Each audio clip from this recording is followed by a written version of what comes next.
Wir sind Jana und Florian und gemeinsam reisen wir bereits seit 2017 um die Welt. Im Juni 2021 erfüllten wir uns einen weiteren Traum und kauften uns einen Mercedes Sprinter, den wir in nur 2,5 Monaten komplett selbst ausgebaut haben.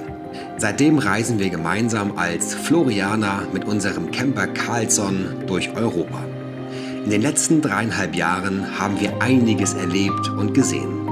Unsere Route führte uns durch Länder wie Spanien, Portugal, Österreich, Italien, Slowenien, Kroatien, Montenegro, Albanien und Griechenland. In all diesen Ländern haben wir die Menschen, das Essen, die Natur, die Stellplätze und die Kultur lieben gelernt.